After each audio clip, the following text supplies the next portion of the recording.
የመጣሁት ስለ ነቃ ህይወት ሚዲያ መልእክት ለማስተላለፍ ነው። ህይወት ማለት የህይወት ምንጭ ማለት ነው።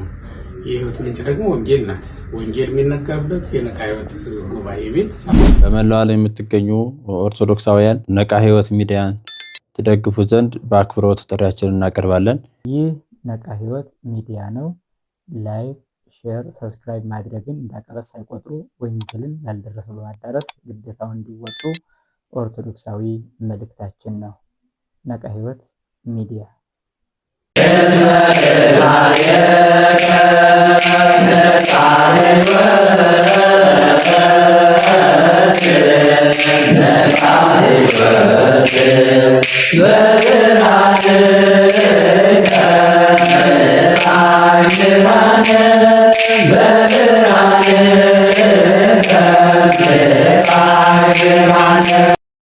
በስመ አብ ወወልድ ወመንፈስ ቅዱስ አሐዱ አምላክ አሜን። የልዑል እግዚአብሔር ቤተሰቦች፣ የድንግል ማርያም ወዳጆች በልዑል እግዚአብሔር ስም እንደምንሰነበታችሁ አሜን። በምሕረቱ ቸርነት የጠበቀን እግዚአብሔር አምላካችን ስሙ የተመሰገነ ይሁን። ዛሬ የመጣሁት ስለ ነቃ ህይወት ሚዲያ መልእክት ለማስተላለፍ ነው። በኢትዮጵያ ኦርቶዶክስ ተዋሕዶ ቤተክርስቲያን በዋግ ሀገረ ስብከት የወለደ የነቃ ህይወት የመጽሐፍ ትርጓሜ ጉባኤ ቤት በቅርቡ ነቃ ህይወት ሚዲያ በሚል በሚዲያው ዘርፍ ምዕመናንን ለማስተማር ጉባኤቶችን ለማስተዋወቅ ስራ ይጀምራል። ስለዚህ ምዕመናን እንግዲህ ዘመኑን ተከትሎ ማስተማር ለጉባኤቶቹም ተገቢ ስለሆነ ጉባኤያት ወደ ህዝቡ ወደ ጉባኤያት የሚደርሱበት እንዲህ ያሉት መስተጋብሮች እና ድልድዮች በጣም ጠቃሚ ስለሆኑ ይህንን ሚዲያ ተጋግዘን ከፍ በማድረግና በየትኛውም ዓለም ያሉ ምዕመናን የጉባኤያትን ጣዕምና ቃና ሳይበረዝ ሳይከለስ በቀጥታ እንዲያገኙ ለማድረግ እንድንተጋገዝ መልእክት ለማስተላለፍ ነው። በስመ አብ ወወልድ ወመንፈስ ቅዱስ አሐዱ አምላክ። ነቃ ህይወት ማለት የህይወት ምንጭ ማለት ነው። የህይወት ምንጭ ደግሞ ወንጌል ናት።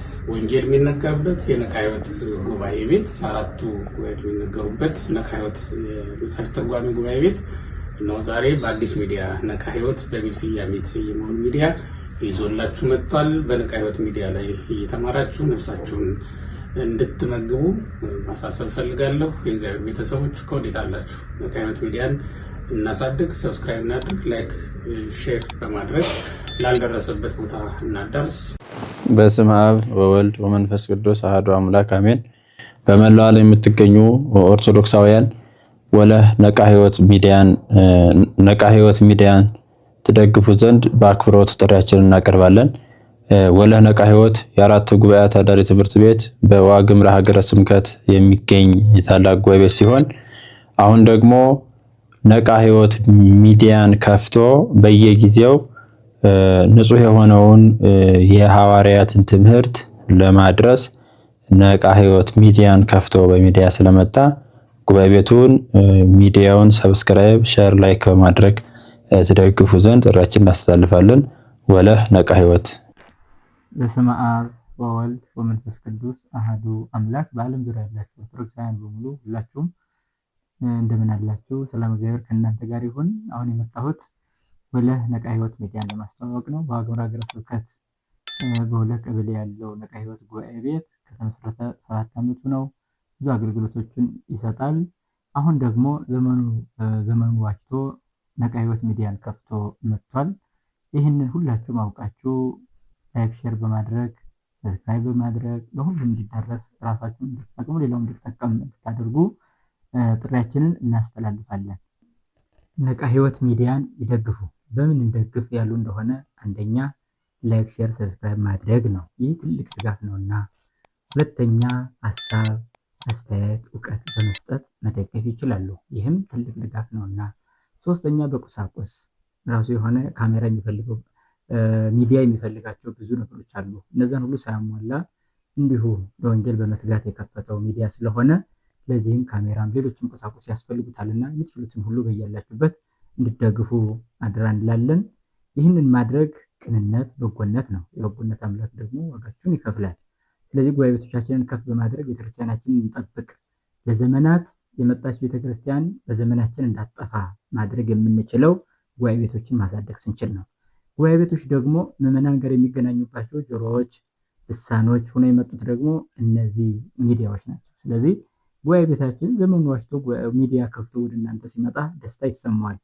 እናንተም ጉባኤ ቤቱ የከፈተውን ሚዲያ በመጠቀም ሌሎችም እንዲጠቀሙ በማድረግ ብዙ ነገሮችን በመደጋገፍ ማድረግ ስለምንችል ስለዚህ በምትችሉት ሁሉ እንድታግዙን ጥሪያችንን እናስተላልፋለን። እንግዲህ ጉባኤ ቤቶች ዘመኑን መዋጀት አለባቸው ስንል ዝም ብለን አይደለም። ዘመኑ ብዙ ነገር ይፈልጋል። እንደሚፈልገው ሆኖ መገኘት ግን የኛ ነው። ይህም ደግሞ የመምህራን የደቀ መዛሙርት ብቻ ሳይሆን የምዕመናንም ግዴታ ያለበት ነው። ቀድሞ ሐዋርያት ሲያስተምሩ ምዕመናን ብዙ ይደግፉ እንደነበረ ማለት ነው። ለምሳሌ ቅዱስ ጳውሎስ ሲያስተምር ቴቤን የተባለች ብዙ መልእክቶችን በማድረስ ትታወቃለች። እንደዚሁም ደግሞ ክርስቶስ ሲያስተምር ሳምራዊቷ ብዙ ሰው ይዛ በመቅረብ እንዲሁ የራሷን ግዴታ ተወጣለች። ሌሎችንም በዚህ መልክ ማየት ይቻላል።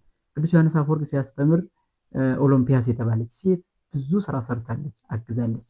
ልክ በሚዲያ የመጡ ጉባኤ ቤቶችን ከፍ በማድረግ የሚለቀቁ ትምህርቶችን ሌላውም እንዲደርሰው ማድረግ የሚችሉ ሰዎች የቀደመችዋን ቴቤንን፣ የቀደመችዋን ሳምራዊትን፣ የቀደመችዋን ኦሎምፒያስን መምሰል ነው። ስለዚህ ጉባኤ ቤቶች እንደ ሐዋርያት፣ ምዕመናን ደግሞ እንደቀደሙ ምዕመናን መሆን ግዴታችን ስለሆነ የሐዋርያት ትምህርት የሚተላለፉባቸው ጉባኤ ቤቶች የሚያስተላልፏቸውን ትምህርቶች ሁላችሁም ለራሳችሁ ተጠቅማችሁ ሌላውም እንዲጠቀም ማድረግና ከፍታን ማምጣት ይኖርብናል ማለት ነው። ስለዚህ እንደ ቀላል የምናልፈው አይደለም። በጉባኤ ቤት ታምቆ የሚኖር ምስጢር ወደ ሕዝብ ጆሮ ሊደርስ ይገባል ብለን አምነናል። ካመን ደግሞ ይህንን እንሰራለን። ከሰራን ደግሞ እናንተም አብራችሁ ትሰራላችሁ ማለት ነው። አብሮ መስራት፣ አብሮ መጓዝ፣ አብሮ ማደግ፣ ቤተክርስቲያንን መጠበቅ፣ ጉባኤ ቤቶችን መደገፍ፣ በሊቃውንት ተፈጥሮ ላይ እንደመሳተፍ መሆኑን አይርሱ፣ አይዘንጉ። ስራዎት ጉባኤ ቤቶችን ማሰብ ይሁን። ማሰቡ ብቻ ሳይሆን ስራ ደግሞ ይሰራሉ። ከሀሳብ ስራ ይወለዳልና